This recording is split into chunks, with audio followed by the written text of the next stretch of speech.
Shaliapin, our greatest singer. He started his career at the beginning of the 20th century. You know, opera singers are terrible actors. In fact, they can't act at all. For example, the famous Color never moved on the stage. She just stood in the middle, and all others had to walk around her, move around her, but she never moved. Well, Shaliapin, apart from the fact that he had a beautiful voice, was a brilliant actor. He was probably more an actor than a singer. Shaliapin. Superb. Oh. Like there it is. Handsome, beautiful voice, beautiful actor. Oh, he died in France where he emigrated, but after perestroika, his relatives, he wanted to be buried in Moscow. So after perestroika, his relatives moved his remains here.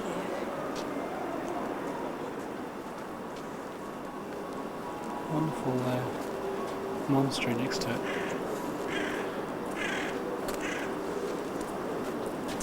Look at this one. You may recognize this one. You should remember. Gromyko. Uh-huh. The foreign minister. Foreign minister of the Soviet Union in Gorbachev's time. No, before. No, almost 50 years. Look. Andrei Gromyko. Yeah, look at this side. Isn't it cute? That's lovely. He served the country for 50 years. Polveka, half century. Polveka, half century. And we all respected him. At least he looked smart and more intelligent than all the others. He started his career under Stalin, by the way. Was he? And he was a student of one of our best foreign ministers. Gosh, I forgot his name. He was a very good diplomat. He was. There was Molotov, but he was during the war. Molotov is down. Yeah. I think he started under Stalin with Molotov. Then he took over Molotov. Because Shevardnadze came after him, was it? Yep. Yeah.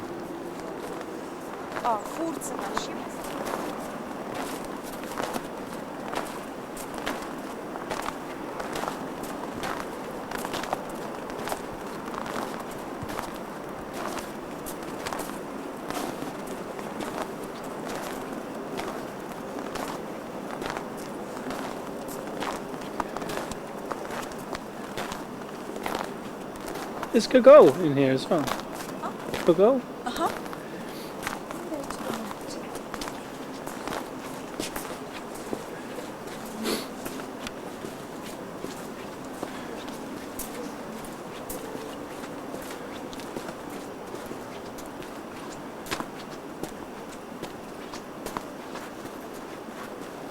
It is.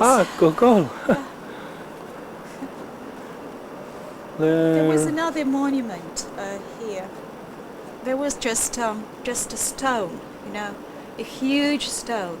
This monument appeared here in 1951, and the inscription says, "To the great master of word from the Soviet government."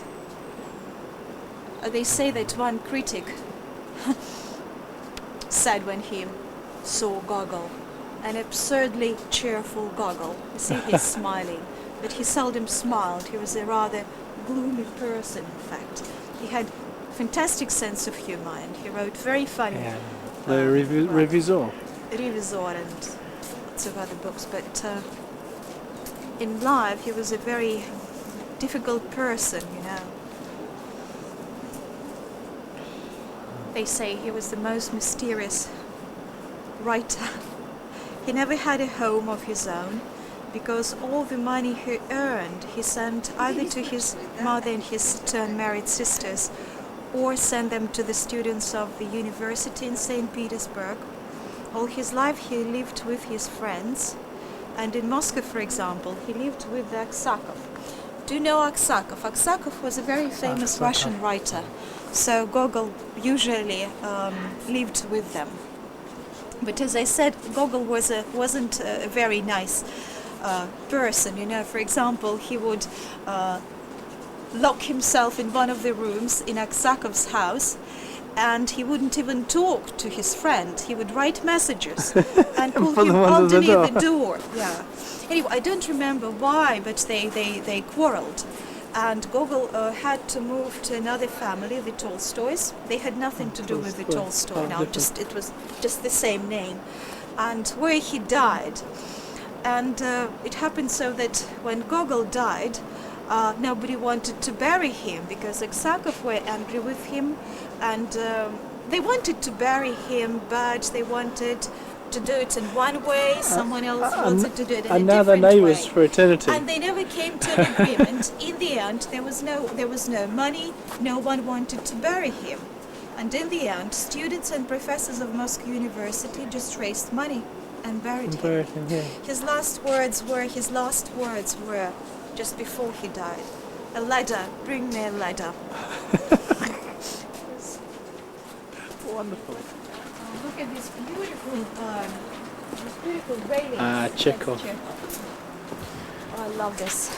I've mentioned before the Moscow Art Theatre. The Moscow Art Theatre was founded by Moscow Art Theatre. Stanislavski. Stanislavski? Yeah, Stanislavski, the method acting. Method acting. Method acting. Method acting, as it's called in the West. Method acting. And actually, he was Stanislavski staged Chekhov's plays with a great success because, you know, honestly, I don't like Chekhov's plays at all, and very often they failed. Very often. Yeah. But whenever it was staged, they were staged at Moscow Art Theatre. It was a great success. And one of his plays was called The Seagull. It was so famous and it did really well. And the bird, the seagull, became the emblem of the Moscow Art Theatre. Right. So if you see a tomb here With a seagull on. with a seagull, Could it be means someone from the that Moscow Art someone, Theatre. probably an actor or a director. Yeah. And the monument to Chekhov is made in Russian revival style, which was very popular at the end of the 19th century. Hence the points and the GUM, cross. GUM History Museum I built in Russian revival style.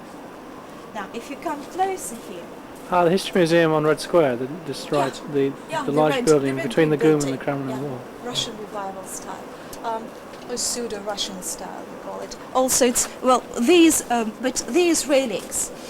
You haven't seen the building of Moscow Art Theatre, which is designed in Art Nouveau style. And these rosebuds are very typical of Art Nouveau style. If you are familiar with Rennie Mackintosh, the Scottish designer, he actually invented this pattern of a stylized rosebud. So that's what they remind. And the curtains at the Moscow Art Theatre have this pattern along the edge, you know. So whenever I see this pattern, I immediately know where it comes from.